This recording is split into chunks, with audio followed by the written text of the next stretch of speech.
Okay, so I'm going to make a couple of videos showing how to create some 3D characters utilizing some of the tools that are available to you. So for the most part, I'm going to be focusing on free tools or free to use if you are a student. So this tool is the Autodesk Character Generator, which if you have an Autodesk account that you've already signed up for with your student email, which you get free access to as a student for 12 months or whatever it is, you should just be able to log in with this same login information. I think you can maybe sign up for this without being a student account, but I'm not 100% sure. But this is what's going to be considered kind of the easy path. So if you're wanting the easiest way to create a custom character and animate it in 3ds Max or bring it into a project, this is it. So this is easy mode. I'm going to basically click new, and it's going to bring up our options. You'll see that this is kind of similar to a lot of video game character creators. What's really cool about this is these characters are already fully rigged, ready to go, ready to animate. You can convert the skeleton easy to biped and utilize them inside of 3ds Max with very little extra work. Okay, so again, this is the easy mode. There are 3 different styles of body. So bulk, if you're wanting a big kind of orc-like muscular character. Gorn for more of a lizardy kind of person, or standard if you're wanting a standard human. Now, the first thing you'll probably notice is that the options seem a little limited. Now, they are less limited than they seem here, but this isn't the most robust system. Also, these characters feel a little old school.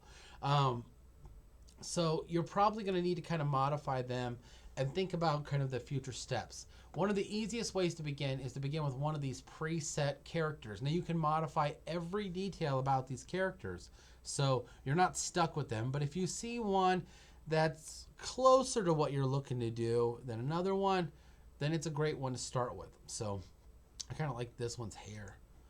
So here we go. And then I'm going to click customize. Now again, once you create that character, you can customize everything about it. So you are not stuck with that character in any way, shape, or form. But I suggest starting with one that you like more. Again, you can see here. Now, how this is set up is it uses a series of sliders to combine different models. So you can actually fine tune individual pieces of each model or faces and create something really custom. So like let's say I drag Kim in here. And they'll have weird names, but you can see here is the face. It was generated using a combination of those two. I replaced one, so now it's generating the new face. My biggest critique of this system is that it is slow. Everything is done with like these 2D images, and so it loads them a little bit slower. You can see here, if I drag all the way to the right, I have exactly Kim's face. If I drag all the way to the left, I have Elsa's face. So let's see, I'm going to go all the way to Kim, okay? But what we can do over here now is we can actually fine tune this even more. So like let's say I want to do eyes and put Claudia in here. It's going to add Claudia's eyes, but just the eyes.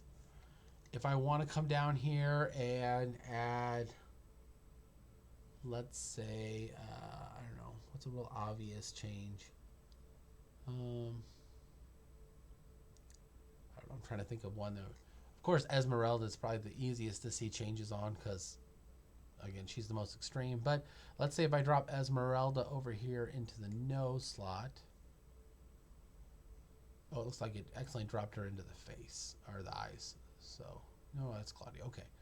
Nose. We'll come over here and click on nose. We'll grab old Esmeralda here. We'll go and drop it over here to Elsa. And then we're going to slide the slider this way. All right. So you can see now I have this character's eyes. This character is going to have the nose. I could grab, let's say, the chin on this one. If I wanted to grab, I don't know, maybe we'll do this chin. I don't know. This chin. And it's going to, again, it might take a minute to load, but it's going to basically add those pieces. This chin, this nose, this piece, this piece, this piece, and so on. And you can look, some of the characters are a little bit more extreme than others. So like, for example, if I did ears, this is a good one, and go to male, I can even mix, again, the male and the female characters. Look here, here's Pete with his weird kind of pig orc looking face, and we'll drop him there, and maybe we'll slide it a little bit over because I don't know if I want him that extreme, but it's going to add in Pete's ears. So, and if I don't know, if I don't want this much Esmeralda nose, maybe I just want a little bit, I can slide it over. Now I'm gonna play while it's loading. You can see here, now you can pick whatever skin you want. They have some, again, lots of variety here, and you can pick whichever skin you want. Doesn't matter if you pick male or female skin, you can kind of play with them, mix them. So if you want like a cool blue character, you can throw this or this cool goth looking one on a different body. Again, you can mix and match these however you like. So let's say I'm gonna do blue because I want kind of maybe an elf character. I'm gonna go ahead and go to eyes. We can pick any kind of eye we want. Let's go ahead and grab yellow because that sounds fun. Let's go to hair. And again, I'm going quick because you can see it takes a while to load. So I picked her because I liked her hair, but we could simply pick another one if there's some other one we like. And so, I don't know if I want like this haircut. And you can see it, look how vastly different our character is looking. Again, we can play around with the hair. We can play around with the body. This, again, same process. The body shape is the same way. We can slide sliders and change, like if we want arms from one character or a body from a different character or parts of the body. So you can, again, modify them however you want. So if we wanted to, let's say, grab this one, boom, and throw it in there. We can slide it over, and it's going to use that body. But if we wanted to utilize some of the body parts from one of the other ones, like let's say maybe we want to do legs, and we'll slide some legs over a bit. Again, it'll update. Now I'm going to keep going to close because I don't want this video to be super long. It's already at 7 minutes. And I'm going to do close. So again, you can see here are all the female and male clothes. Again, same thing.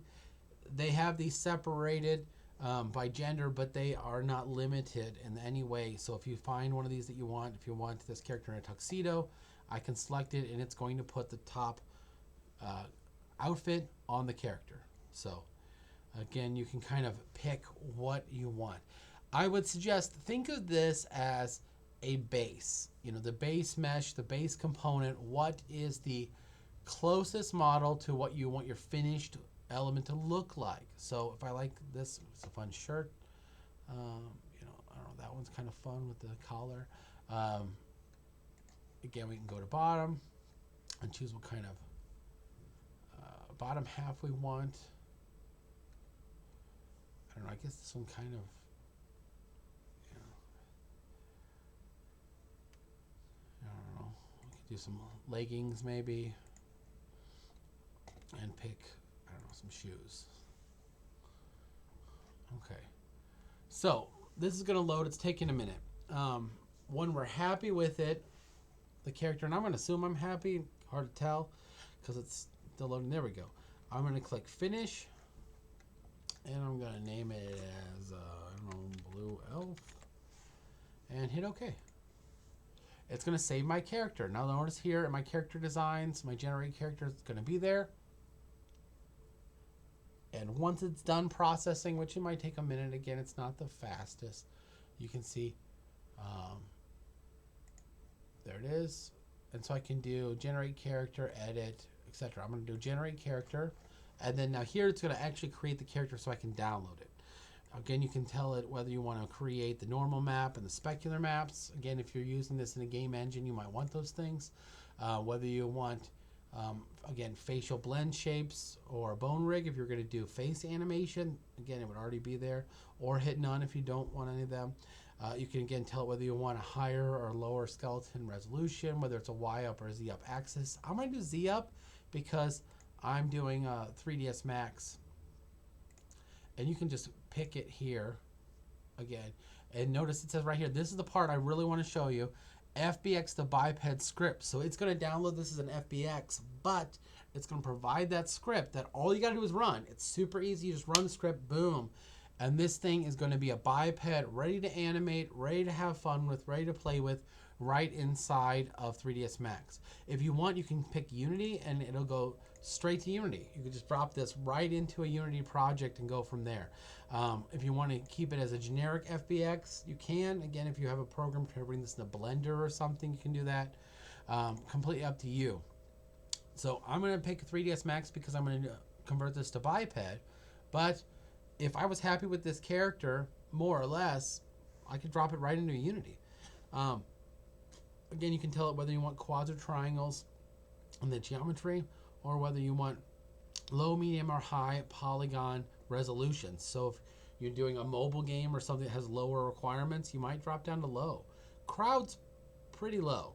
So if you're going to have a whole bunch of these characters, like if you're doing a simulation game and you're going to be looking at them in isometric view from a distance, you might pick this one. So let's do generate. I like 3ds Max. Looks good. Looks good. Looks good. So generate. Now, it's going to take a few minutes, and then once it's ready, we can download our character underneath generated characters. You can see it's still going. Then, once we generate it, we'll download this file, we'll open it in 3ds Max, and then we will run that script real quick, and that will convert this sucker to a biped ready to animate using any of our biped tools. We can even take this one step further and go into Photoshop and modify our texture files if we're happy with the general shape of the outfits. Like again, if we're going to our character, I'm just going to go back here so we can see. Let me pick one of these guys. I hit customize. If I'm happy with how this outfit looks, again, shape-wise, I could edit these texture files inside of Photoshop and turn it into kind of a very different outfit. Again, I can't. This is the easy one. So we have a bit of limited options. I can't put my own outfit on there or anything like that, but I can modify it a great deal with the textures. I could add extra accessories like a hat or a belt or a quiver or a bow or those kind of elements to still try to make it more unique than the generated character. I would say if you're wanting your character to stand out and not just look like an Autodesk generated character, modifying it slightly like that will be a great option to make your character look like something you spent more time on and made it more customized. I'm going to pause the video here and then come back when this is loaded. I did that right as it loaded. Okay, anyway, let me just go ahead and download it, and then we're going to bring it over into Max. Oh, I forgot, you do need to unzip or extract the file. So it's in a zip file, so you'll need to extract it out. Now we'll bring it into Max. Okay, here we are in 3ds Max. I just loaded it up. So I am going to go to import. You can actually, if you go to import here, you can see if you go to import, you can have a couple of options. Merge is for merging different Max files together.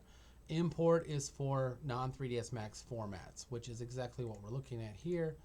And I'm going to go to downloads, Blue Elf, which I had to extract the file. And here it is, the FBX, just one file. I'm going to hit open.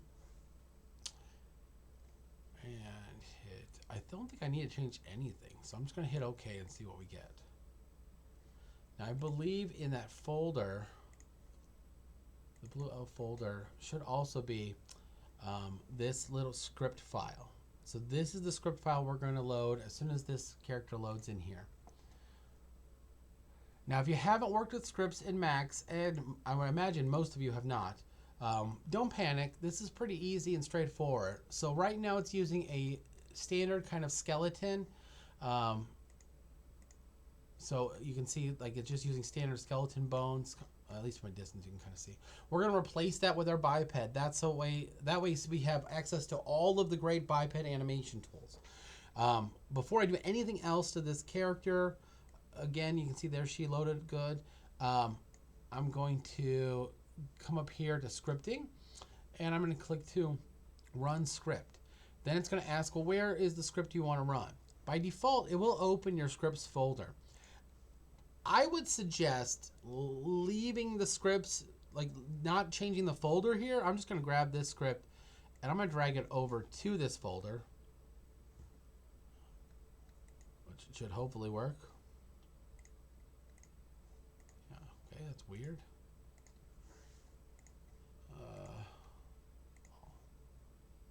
Oh, I grabbed the wrong file. All right. It would help if I grabbed the right one. All right. So let's move our blue elf back in here and grab the MS file, which is the script. All right. So all I did is I grabbed that and drug that over here. I would recommend doing it. I don't want to navigate away from my scripts folder in this window because I want my scripts to all be in the right spot. So I'm copying that script over to here. Again, that step's probably not super necessary, but I recommend it. That way, if you're looking for the script later or other scripts, you get in this habit, it's easy to find. I'm just going to hit open, and it's going to run. And then I just have to wait a minute, and it's going to do some weird stuff, and it's basically going to replace the entire skeletal system with a biped. It's going to redo the entire rigging with all of the envelopes and vertex weights and great stuff to the character. It's going to basically recreate the character using biped. So this thing is completely functional and works with the biped animation system. So we have access to all of those great tools. Once it's biped, I can upload motion capture data into it. I can mix and match and combine animations with the biped. I can do things like anchor the hands. I can provide temporary links to elements and all kinds of stuff. So I'm gonna hit OK, and we're done. Again, see how easy that was? Like, I just open the file and boom, there we go. Now our character is ready to go. I would suggest freezing this character or hiding it. If you go to object properties, so if I right click and go to object properties, you can actually freeze it and turn off show frozen in gray. I like doing that so that way I can see what I'm working with. Be careful though, that doesn't include the hair or the eyeballs. So those are separate models. There might be a few more too, so we might have to double check, like interior of the mouth it looks like. Teeth down, eye.